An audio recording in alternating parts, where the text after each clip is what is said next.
When it comes to Jon Jones, we have to separate the idea of Jon Jones we have in our minds, which is usually derived from his prime years, and Jon Jones in his current form. These two are not the same.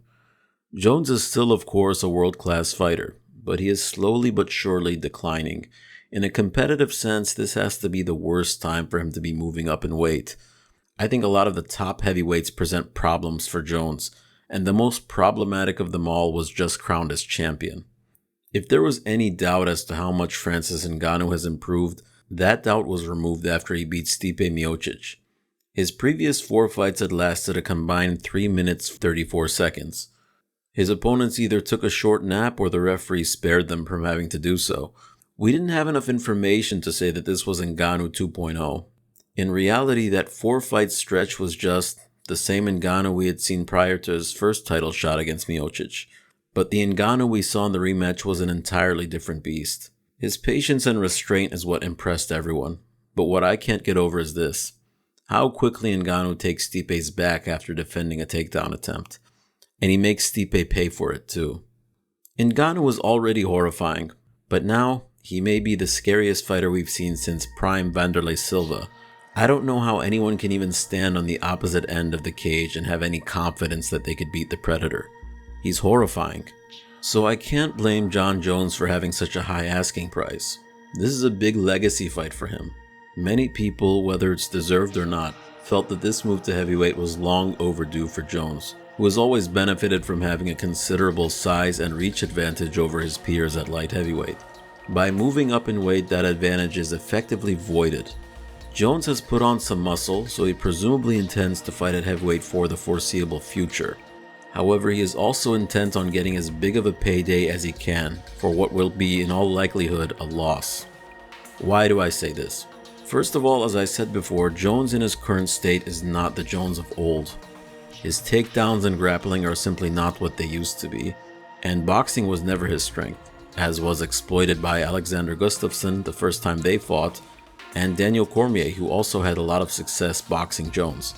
But back then, Jones had other tricks up his sleeve through which he was able to overcome his comparative disadvantage in boxing. He was a monster in the clinch, he mixed in nasty elbows, he had great kicks. He was able to take guys down, get on top, punish them and wear them out, and so on.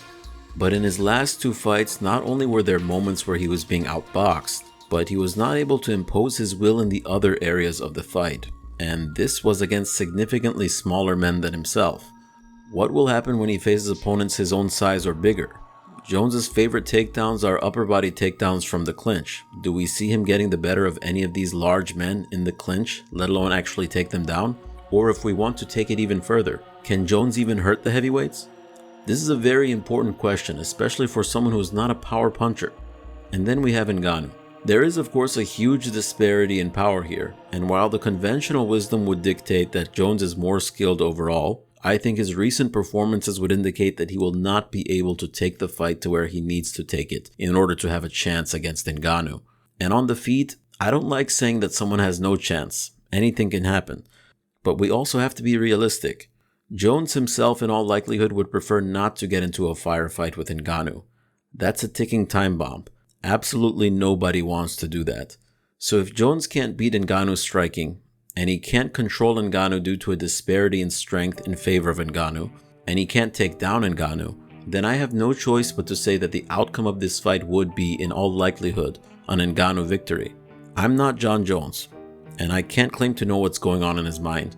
But if I had to guess, I would say that his move to heavyweight was not fueled by wanting to cement his legacy, but rather because he didn't see a suitable dance partner at light heavyweight from a business perspective. I would imagine he didn't want to continue gambling the 0 in his record and win close decisions against guys who are not really big names outside of the MMA niche. Heavyweight has bigger names, and thus bigger paydays. Jones is competitive, but he's also a prize fighter, and he's smart enough to know where the more lucrative fights are. Ngannou would enhance his resume considerably with a win over Bones, and Bones seeks a level of compensation that reflects this.